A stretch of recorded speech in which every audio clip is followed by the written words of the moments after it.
Hey church, and welcome to this week's small group. Now if you weren't here on Sunday, we learned a valuable lesson that God uses screw-ups, in other words, people like us, so that we can focus on His success.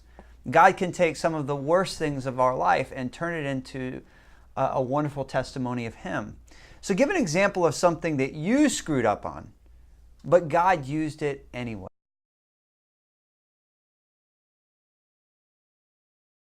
So for today, our unsung hero is a woman by the name of Rahab. I want you to start by reading Joshua chapter 2, verse 1. Why would the secret spies of Israel, and remember that these are God's chosen people, why would they choose to go into the house of a prostitute? And how is Rahab's profession in conflict with God's will for her life?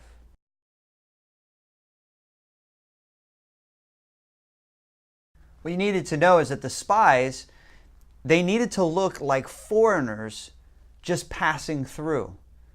And so Rahab was an innkeeper and she was also a prostitute. And so this was a great place to hide and to get information at the same time. The Bible doesn't indicate that there was anything nefarious happening at the house. Read Joshua chapter 2, verses 2 through 7 now. What did Rahab do to protect the spies?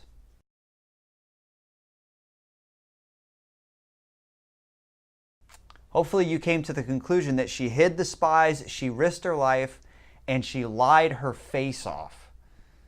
And so now in Joshua chapter 2, verses 8 through 15, what was Rahab's motivation for protecting the spies?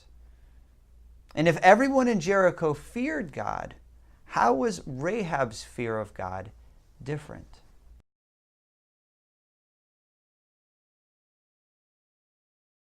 You see, Rahab was different because her fear turned into action. Everybody else was just afraid, but she did something about it.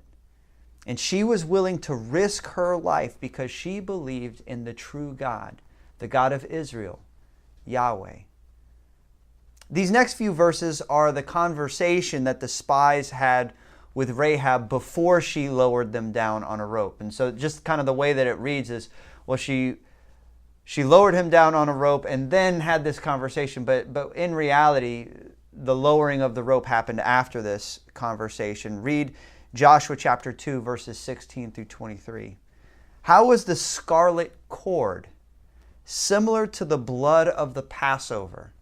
Now, if you're not familiar with the Passover story, or if you need a refresher, read Exodus chapter 12, specifically verses 22 through 23. And what is the scarlet cord for Christians today?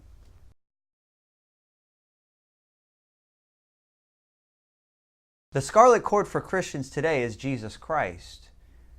He is the one who gives us salvation in God. He's the one who the angel of death passes over us at the end of our life.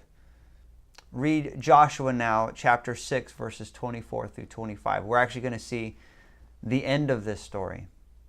Did God ultimately reward Rahab for lying to the soldiers of Jericho?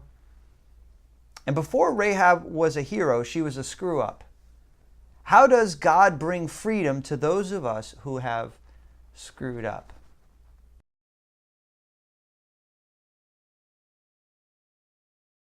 Now, something you should know, the story doesn't end there in Joshua chapter 6.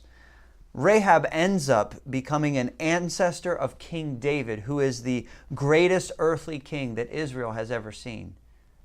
But not only that, she is also the ancestor of Jesus Christ Himself.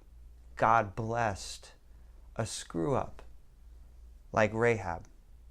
You know, some of the biblical scholars in our church, through this unsung heroes theme that we've had, they've said, well, I already know all the unsung heroes. I already knew all of them.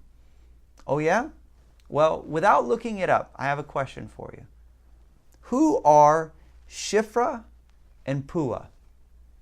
And if you can answer that without looking it up, I'll buy you lunch.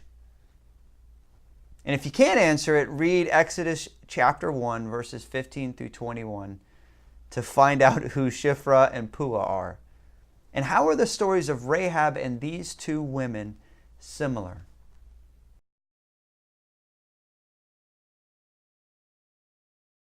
The two stories are similar in that, number one, someone's life was being threatened. Number two, all three women feared God more than they feared their authorities. Number three, they lied to protect someone's life. And number four, ultimately, God blessed them for their faith. So, last two questions. Is it okay for people who follow Jesus to lie, depending on the situation?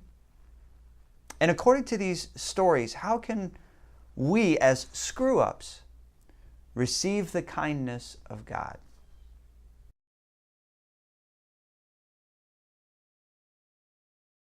So I'm not going to give you an answer to whether or not it is okay to lie depending on the situation. And the reason I'm not going to give you an answer is because there is not a consensus among scholars and Christian leaders on whether or not it was right for Rahab and Shiphrah and Puah to lie. People argue on both sides of this.